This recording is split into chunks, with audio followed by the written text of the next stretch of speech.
What's good, my people? This is On The Lockout, the hottest channel in America. Don't go nowhere. Stay to the end. It gets crazy. The story today is about how they set my girl up on the island and she got locked up by gang intelligence when she came to see me on a visit. We didn't even get to sit down. Not for a second. I ain't even see her. All I did was hear her screams. It gets crazy. Just 1 second. Right there with me. Gang.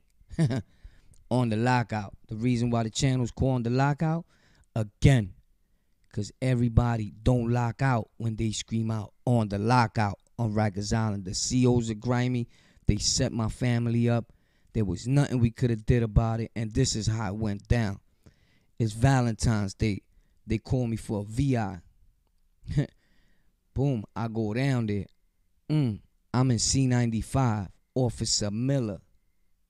I never forget their names. Miller was I. Everybody know Miller with the braids, dark skin, Jamaican looking dude, right? And Fairfax, the lady that worked on the visit floor. Dirty, ratchet chick. So anyway, every time I went to the floor, she really didn't know what I was involved with. But she was gang also, because the COs be gang. And that's a fact. Remember, I'm never here telling on nobody.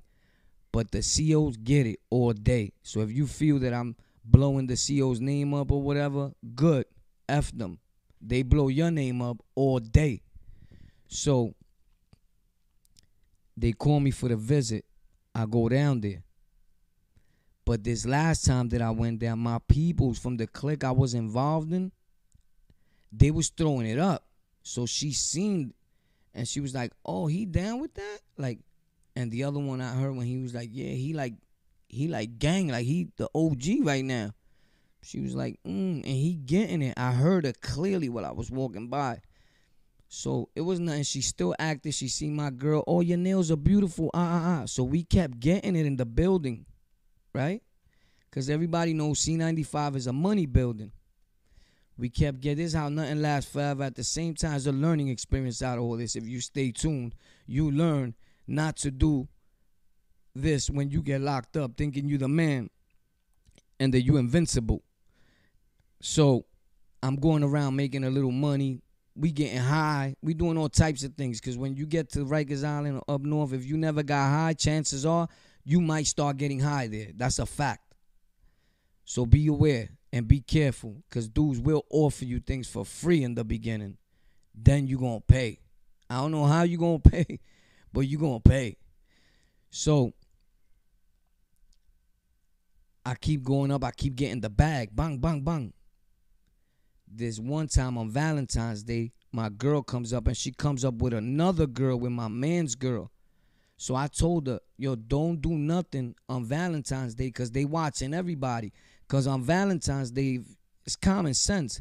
Every girl that's never done it before, their man thinks he got game that day. Like, she's going to do it today because it's Valentine's Day. So she's not going to say no. She's going to want me to be happy.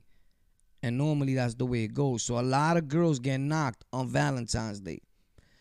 So mind you, she comes up. She don't got nothing. Why girls going to want to bring something when your man tells you ain't got to bring nothing? I still had like 10 Grizzies with me. I was good. From like 2 days before. So she comes up. I hear my girl in the background screaming, you bitch. You fuck. She's like, good. That's 30 days. She say it again and it's going to be 60 days and it's going to keep going up. She was like, bitch. And she's like, good. That's like 6 months. So Miller comes and tells me, yo, your girl just they did it to the wrong one, bro.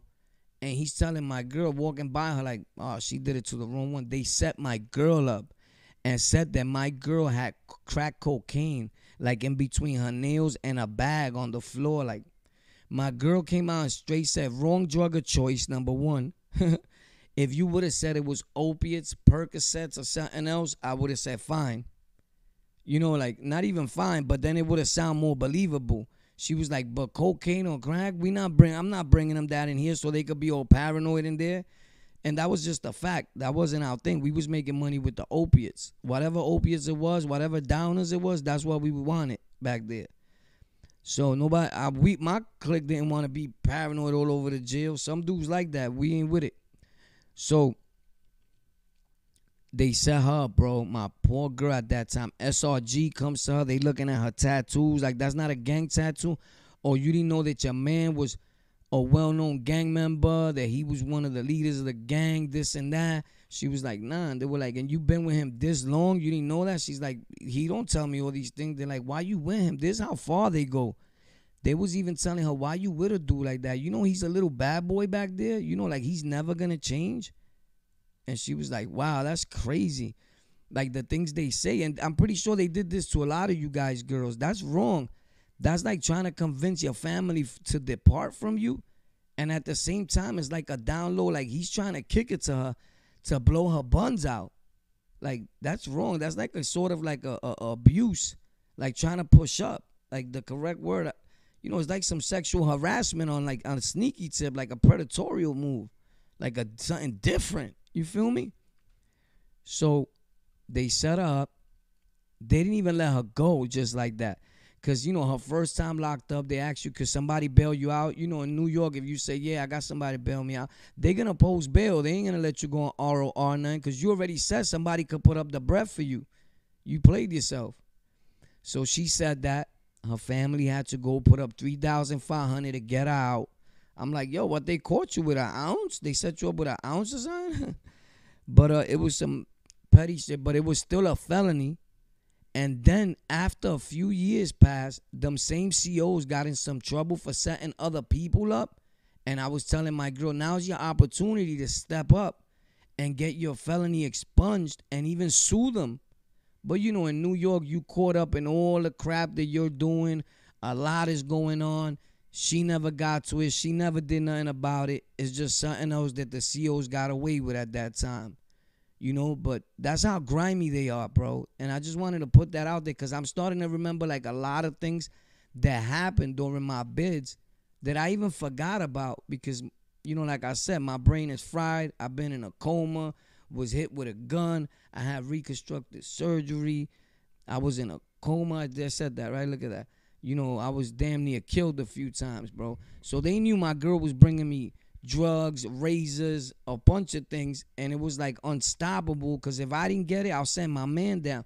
Yo, I went as far as this is how much drugs have power over you, and like you just want to get the bag, whether it's money, whether it's the actual bag, drug bag, or whatever you want to do with it, that you are able to get court clothes on the island. And I had someone from my girl's family bring me court clothes, and he didn't know that in the court clothes, I told my girl to put like 4 grams of dog food in there. Dog food, you know, everybody knows that, the FBI, is heroin. So I told her to put the heroin in there in a certain way. You know, I'm not going to give them the ways we did it, but, you know, anyway, they stopped all that. It was through the newspaper and the horoscopes because it was like an old trick. So they wouldn't think nobody will be doing that because you're going to get knocked.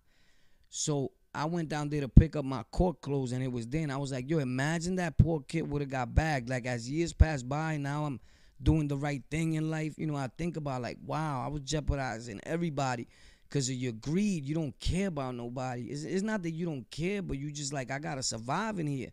Like, I need food. I need this. I need that. You know, I'm trying to get bailed out at the same time. You just trying to get it. You know, and sometimes you don't think about who you're hurting in the process. And after a few years, I told him, you know, you bring drugs that time because, you know, I'm fresh like that. And he was like, word, like somebody else would have flipped. But he's a good, humble dude, you know, and I just feel bad I put him in that situation where he could have got damaged bad and it would have been my fault. But it's crazy what people do. But anyway, they set my girl up. He brings the drugs. He goes back home. You know, we making money on the island. The COs is involved. Everything is going down. I get a green ID card during that whole process. My girl can't come see me for another 6 months. So I cop out real quick and go up north. Boom. At that time, it didn't follow you.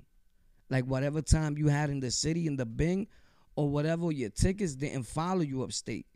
So I was good. I was getting regular visits like the next following month. I got sentenced. I left. Pew, broke out like hell no. My VIs, So I escaped with that one in my head, right? But a lot of things happen, man. And Rikers Island is no place for nobody, man. Stay tuned. I got a lot more stories. I just don't want to hit you with everything in one video because what's the sense? You already know. Stay tuned for my next video. We testing this because some creep did some dirt with my phone that I just bought a week ago. And that's how I edit all my videos. I don't do it with my laptop, although I could, but I don't. So if you notice that all the editing I always do is not this because of that, bro. So remember, I'm not trying to sell crack or run the streets no more. So I gotta wait a few to get my phone. I will. You know I'm a street nigga. I know how to survive. Gang, you already know it's on the lockout. Stay tuned for the next video. I love y'all though. Facts.